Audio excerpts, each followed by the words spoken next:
See, I scared everybody off. That's good. I like that.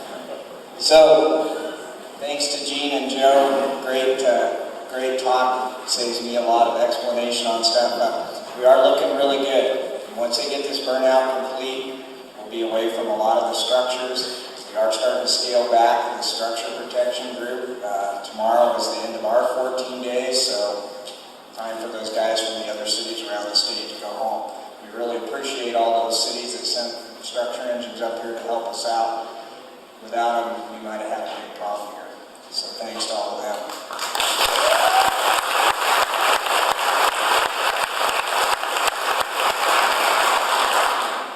The list would be extremely long, so I'm not going to read it off of all those agencies.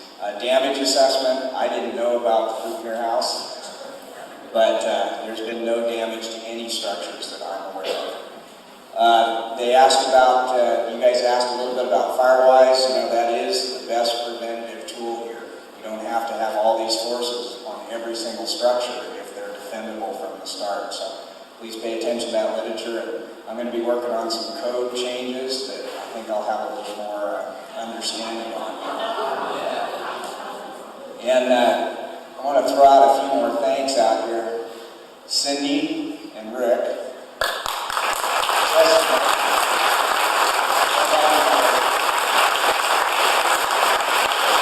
They've been here since day one, hanging out, making sure we got fed, answering the phones, helping get all that organized, and passing out Firewise information. We're now moving down to the Haley area, so the Haley area, I think they did Croy today, or started on Croy, and the Firewise trailer will be down there if you want information on that fire prevention stuff.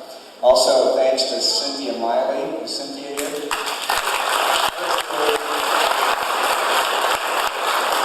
helped us out quite a bit. And then to my volunteers at the Ketchum Fire Department, my staff in general, I got to tell you, last night I was in a meeting. It was pretty late. I was pretty tired. They snuck my rig in and washed it.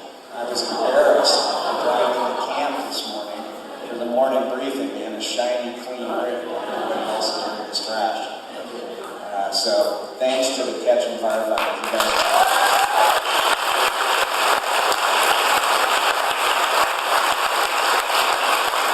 So a couple of questions I got here. By the way, the Ketchum Fire Department consists of 47 members between the full-time staff and the volunteers, and 9 of them are females. So we'll get that out there right now. First question, has the power been turned off in the lower board ranch area? Yes, it was. It was turned off late yesterday afternoon. We were talking about turning it back on tonight, but with the burning operations and the dangers of snags that are smoldering, we really can't have firefighters working around those power lines when they're energized. So we'll work on it tomorrow. We'll see how the backburn goes and take a look at that before we turn it back on. Idaho Power has to look at all of the line and all of the poles before they're going to re-energize that. So hopefully you'll just be out a little longer and we'll get it back on. More questions for Chief Elle? Thank you, Mike. Good evening, everybody. Just a couple of things. Clearly, we have a lot to be grateful for. And just before I get into that, though, just in evacuation status, most of you already know that we have downgraded from mandatory to voluntary, everything from the bridge at Warm Springs out into the edge of the city limits. An extraordinary event happened on Tuesday with regard to this mandatory evacuation. And that for the first time in some 30 years that I've lived here, everybody was mostly on time. And it was absolutely incredible. And I think that we have a lot of thanks need to go out to the residents that took it seriously. But I want to take this moment to thank our Police Chief Corey Lyman and our Sheriff Walt Fleming and all the law enforcement that worked together.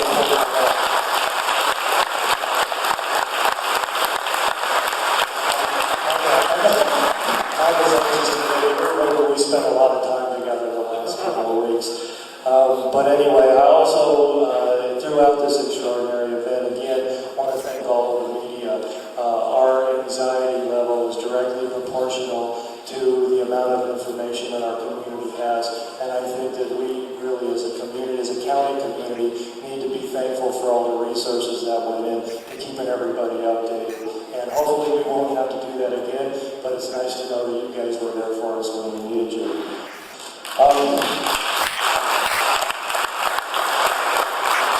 Last but not least, and I feel like I need to say this, it's really important, and this community, in my opinion, and many others' opinion, owes a large debt of gratitude to Tom Bowman.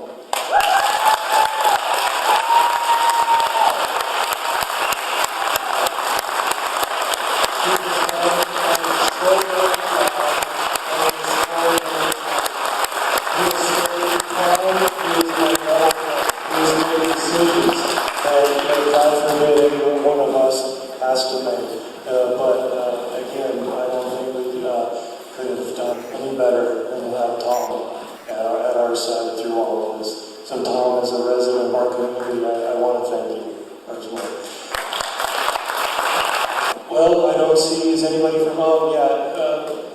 Dawn's here, but my understanding, correct me if I'm wrong, is that schools are going to start this Tuesday.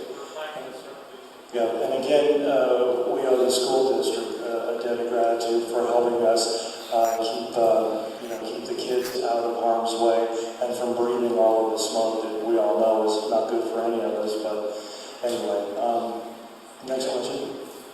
I'm just wondering if there's any plans for keep bus services. It's so great to keep everybody off the highway. I wonder if there's any plans. It's more of like an county, but to get grant money so we can continue that. It's been great. Can we continue to keep us in these turnarounds that we've been holding? You know what, I would like to be able to stand here and say yes right now. I believe strongly in that commuter service. We'll work on that. We'll work on that. Right now, we have Ketchum has a local economy to resuscitate, so we've got some challenges in front of us. But I think Clint's going to talk to us a little bit about all of the efforts that are taking place now on a local, regional, state, and federal level to help resuscitate this economy. We've got a lot of work to do. That was a great segue, Randy. Randy will be here afterwards to answer questions too. Thank you, Randy.